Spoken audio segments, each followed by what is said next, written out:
Saudara, bagi memberikan manfaat kepada penduduk tempatan, pemimpin peringkat akar umbi parti PBB perlu peka terhadap polisi dan dasar kerajaan. Laporan penuh sama Abang Muasili, Abang Abdul Samad. Silakan. Terima kasih Azam. Assalamualaikum dan salam sejahtera. Pemimpin peringkat akar umbi Parti Pesaka Bumi Putera Bersatu PBB perlu melengkapkan diri dengan pengetahuan tentang pelbagai polisi dan dasar kerajaan yang disediakan untuk manfaat masyarakat. Timbalan Presiden PBB, Dato' Ahmad Douglas Ogah Embas berkata, ini bagi memastikan para pemimpin berupaya menyampaikan dasar dan polisi tersebut secara tepat kepada masyarakat, khususnya peringkat wanita, bapa dan pemuda. Dato' Ahmad Douglas berkata melengkapkan diri dengan pengetahuan tersebut, penyampaian perkhidmatan kerajaan juga akan lebih berkesan. Beliau yang juga Timbalan Ketua Menteri menyatakan demikian pada pelancaran Jerayawara Gabungan Parti Sarawak Bukit Saban dan pelancaran cabang kecil PBB Brutan Ulu di Rumah Hendry Jawan Serudit Atas di Betong. Sementara itu, beliau berterima kasih kepada Ketua Rumah Panjang yang mewakili 43 Rumah Panjang Dewan Undangan Negeri Bukit Saban yang menyatakan sokongan terhadap beliau untuk terus mewakili DUN tersebut pada pilihan raya akan datang. Katanya Gabungan Parti Sarawak mempunyai pengalaman dan rekod cemerlang dalam memimpin pembangunan sosioekonomi Sarawak. Justru sokongan tersebut dilihat amat bertepatan. Pada majlis sama, beliau yang juga pengerusi Jawatan Kuasa Pengurusan Bencana Negeri turut menyampaikan mesin pengimbas suhu badan dan monitor televisyen kepada Sekolah Kebangsaan Paku Sentral SPAU dalam usaha menangani penularan pandemik COVID-19. Parti Rakyat Sarawak akan mengekalkan penyandang ahli Dewan Undangan Negeri Adun Murum, Belaga dan Parlimen Hulu Rajang sebagai calon bertanding dalam pilihan raya akan datang. Timbalan Ketua Menteri Sarawak Tan Sri Dato' Ahmad Dr. James Jimut Masing yang juga Presiden PRS berkata secara prinsipnya penyandang sedia ada di DUN Murum, Kennedy Cukpai Ugon dan DUN Belaga Datuk Liwan Lagang akan dikekalkan.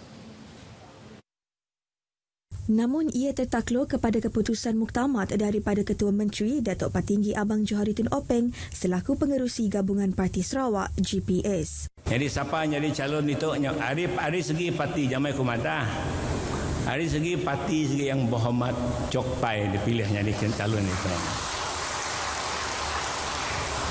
But the endorsement is with the Chief Minister.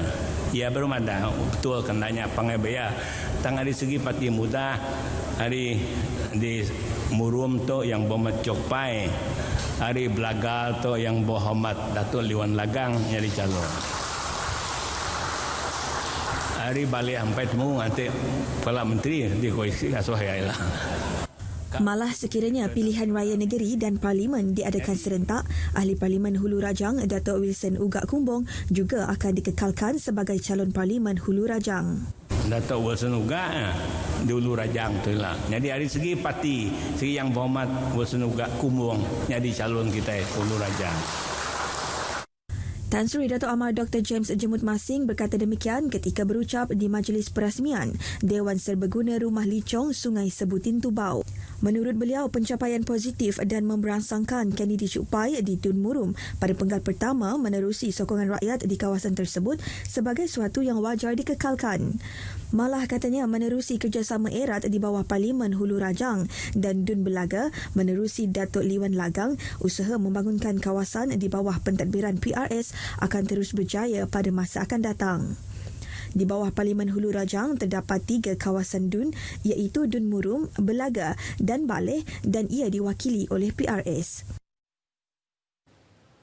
Jabatan Penyiaran Negeri Sarawak disaran terus memartabatkan seni dan budaya di Bumi Kenyalang dalam usaha merancangkan sosioekonomi negeri ini.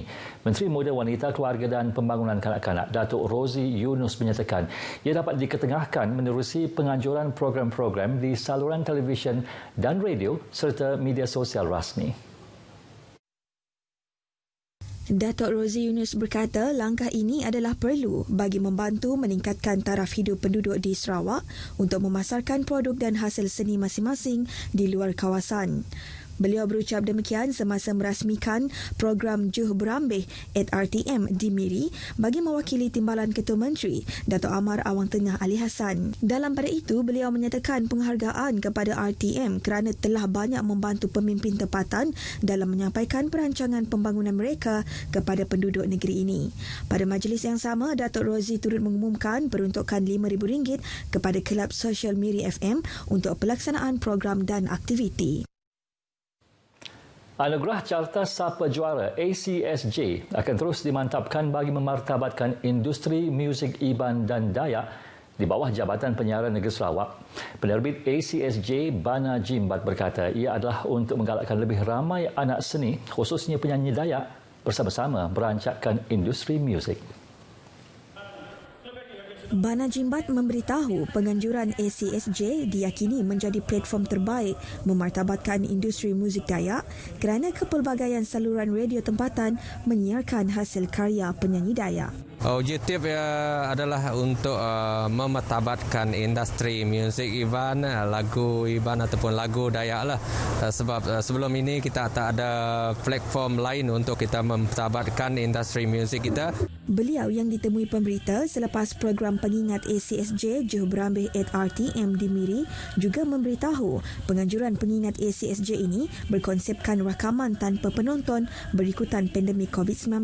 Program pengingat ACSJ ini menampilkan persembahan daripada artis tempatan, antaranya Melissa Francis, Florence Low, NK Yongai, Ferini Minya dan Christopher Loudness Empire.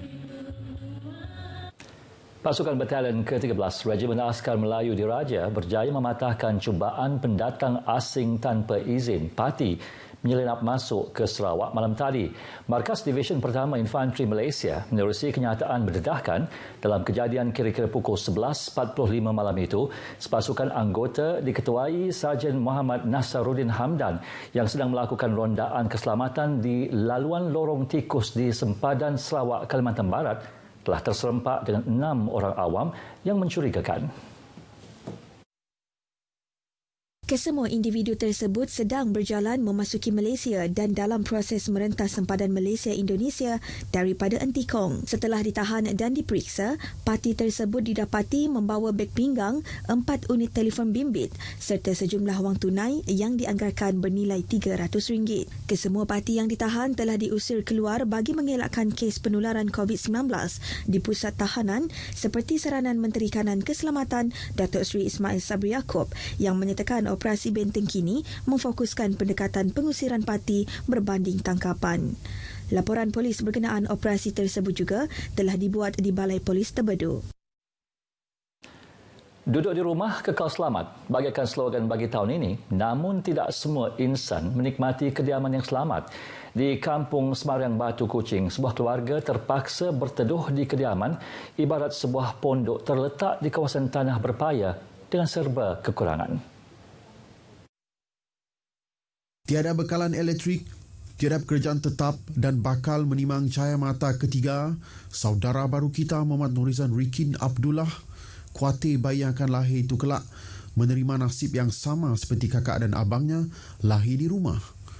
Manakala isterinya Anik Abdullah yang belum diluluskan permohonan menjadi penduduk tetap, melahirkan anak di hospital bukanlah satu kemudahan baginya. Cuma rumah ya sebab ini pun kadang-kadang dah malam, kadang dah hujan tu. Memang dia tak boleh nak duduk lah. Memang bocor. Kami buat rumah dengan anak lelaki ni, 12 hari buat rumah ni. Mendirikan rumah atas ihsan ketua kampung, Norizan turut menghadapi kesulitan untuk menghantar 2 anaknya ke sekolah. Berikutan tiada kad pengenalan dan surat beranak. Ini anak 2 ni, anak saya sini. Dah pergi dekat Pilihan Bersumpah, sudah buat surat dia. Dah buat. Cuma yang sekarang ni nak buat siji kelahiran ni susah sebab ketua kampung tak nak jadi saksi sampai ke hari ini. Memeluk Islam sejak 10 tahun lalu di Johor, Muhammad Norizan 50 tahun amat memerlukan bantuan daripada pihak berkuasa. Melihat keadaan mendesak itu, Pertubuhan Pembangunan Masyarakat Melayu Sarawak PEMS turun padang bagi meneliti bantuan yang boleh disumbangkan kepada saudara baru itu. Coba nak mengganti, nak membuat pondok baru untuk beliau supaya mereka selesa lah, sekeluarga selesa tidur waktu malam ataupun waktu hari hujan lah. Malah beliau akan memohon pemancar kawasan itu bagi memberi kelulusan sementara kepada keluarga terbabit menumpang di atas tanah berpayah berkenaan. Beliau juga percaya dengan kos RM10,000, pihaknya mampu mendirikan rumah yang lebih sempurna bagi keluarga Muhammad Norizan. Sebagai saudara se-Islam, Ikram berharap pihak berwajib bersama-sama insan yang telah diberi hidayah ini. Sekian berita dari Sarawak. Kita kembali bersama Azam di Angkasa Puri. Silakan. Ya, terima kasih Sarawak. Baik, kita